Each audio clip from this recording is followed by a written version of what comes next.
러시아 국경에서 불과 한 뼘 거리인 핀란드 로바니에미에 화염 폭풍이 휩쓸고 지나갔지만 이번에 떨고 있는 것은 나토의 나토가 아니라 바로 크렘린 궁입니다. 영하 32도의 뼈속까지 시린 북유럽의 추위 속에서 한국의 뇌신 호마르케이 천무가 포효하며 얼어붙은 밤을 찢어발기고 상트페테르부르크로 직접적인 죽음의 메시지를 보냈습니다. 이것은 단순한 훈련이 아니었습니다. 온 유럽이 깜짝 놀라 뒤로 넘어갈 만큼 적나라한 진실의 순간이었습니다. 독일이 여전히 서류상 전차로 씨름하고 있을 때 폴란드는 한국의 지원을 받아 동부 국경을 난공불락의 요새로 탈바꿈시켰습니다. 호마르키 폭음은 단순한 화력이 아니었습니다. 그것은 서방 무기에 대한 낡은 편견이 무너지는 소리였으며 한국산 무기가 푸틴의 최악의 악몽이자 늙은 대륙 유유럽의 열망이 되는 새로운 시대를 향한 단호한 확언이었습니다.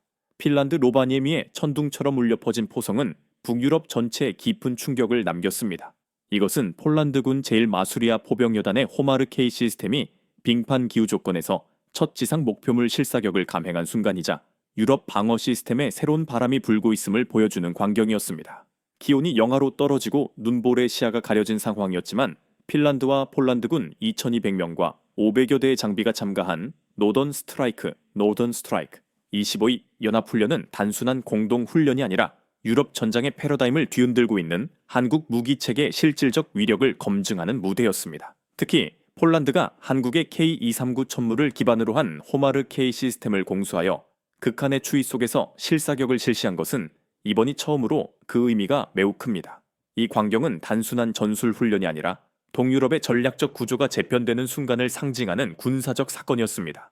참관단에 있던 한 핀란드 장교는 사격 직후 이 시스템은 추위를 견디는 것뿐만 아니라 그것을 활용할 줄 안다고 말했습니다.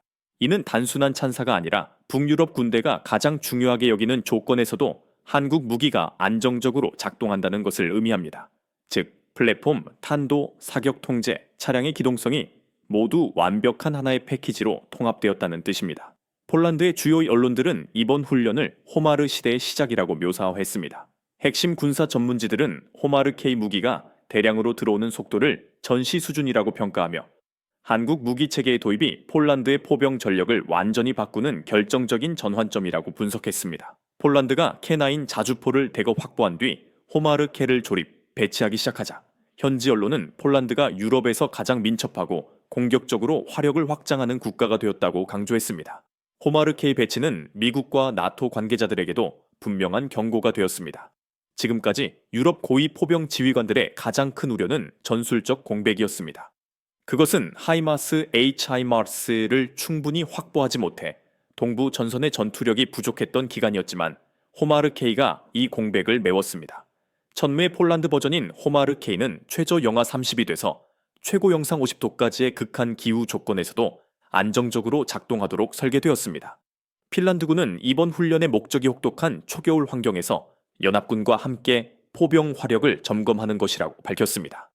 호마르케이는 사거리 290km를 자랑하며 핀란드에서 발사하면 러시아 상트페테르부르크를 타격하기에 충분합니다. 폴란드군은 이번에 단 2대만 전개했지만 각 차량이 12발의 로켓을 쏟아 부을 수 있어 그야말로 거대한 화력을 자랑합니다. 이는 러시아의 위협에 대한 상당한 억제력이 될 것으로 평가받고 있습니다.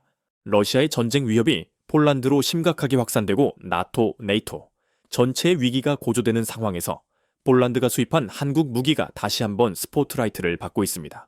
폴란드는 현재까지 총 174대의 호마르케이를 인수했는데 이는 실로 공포스러운 포병 전력입니다.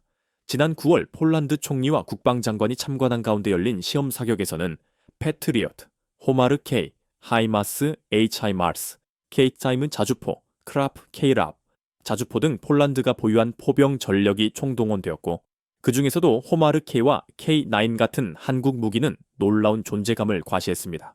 폴란드는 K9 자주포와 호마르케 등 한국산 포병 전력으로 무장하여 나토 내 최대 규모의 포병 군단을 건설하고 있으며 동부 전선에서 러시아와 벨라루스와의 분쟁 최전선에 서 있습니다. 한국 무기가 폴란드에 이토록 신속하게 인도되는 속도는 나토를 경악하게 만들었습니다. 지난 2000일 독일은 드디어 차세대 무기들을 처음으로 공개했습니다.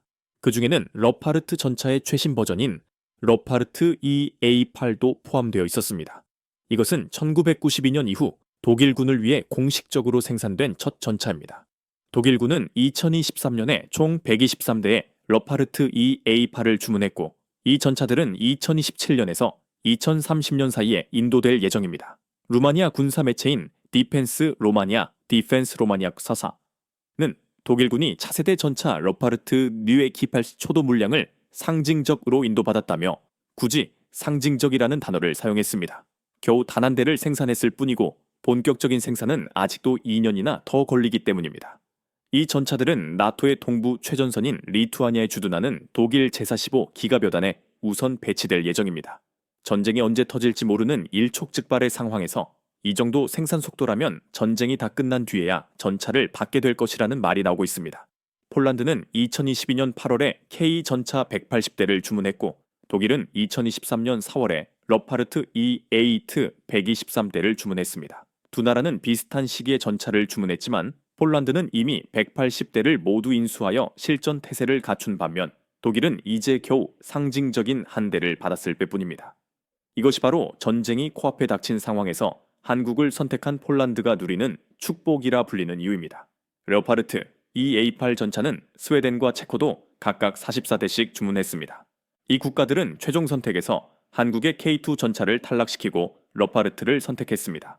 안타깝게도 정작 주문 당사자인 독일 군조차 전차를 받지 못한 마당에 이들 국가가 언제 자신의 러파르트를 받게 될지는 아무도 모릅니다. 한국 무기의 신속한 배송 속도는 나토 내에서 거의 기적에 가깝습니다. 몇 달에 한 번씩 한국에서 무기를 실은 배가 유럽 항구에 들어오고 유럽은 묘하게도 이 배를 기다립니다. 최근 K2 전차 20대, K9 자주포 21문, 호마르 K 30대가 선적되는 장면이 보도되자 해외 네티즌들은 다음과 같은 반응을 보였습니다.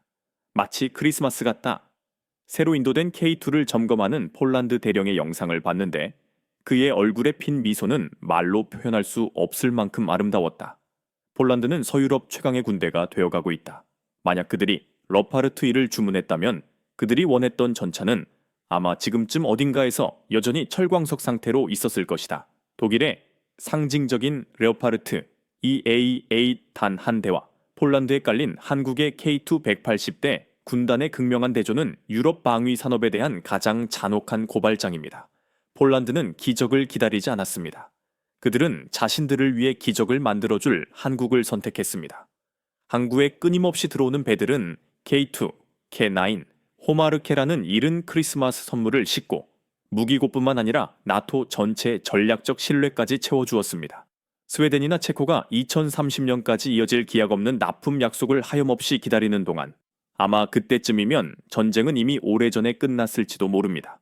폴란드는 오늘 당장 전장의 판도를 결정지을 힘을 손에 넣게 얻었습니다. 이것은 현실이 된 예언입니다. 한국 무기를 거부한 국가들은 지금 불안과 후회라는 대가를 치르고 있습니다. 한국은 단순히 무기를 파는 것이 아니라 시간과 생존을 팔고 있음을 증명했습니다. 압도적인 생산 속도와 실전 성능으로 서울은 글로벌 안보 질서를 재설계하며 경쟁자들을 과거의 유물로 밀어내고 있습니다. 폴란드는 이제 동유럽의 거인으로 우뚝 섰으며 그 거대한 그림자 뒤에는 러시아를 주춤하게 만들 만큼 충분히 빠르고 강력한 유일한 힘, 바로 한국의 기술력이 지워지지 않는 인장을 새겨놓았습니다. 여러분, 건강 잘 챙기시고 안전 운전하십시오. 여러분 모두 정말 사랑합니다. 구독 꾹 눌러주세요.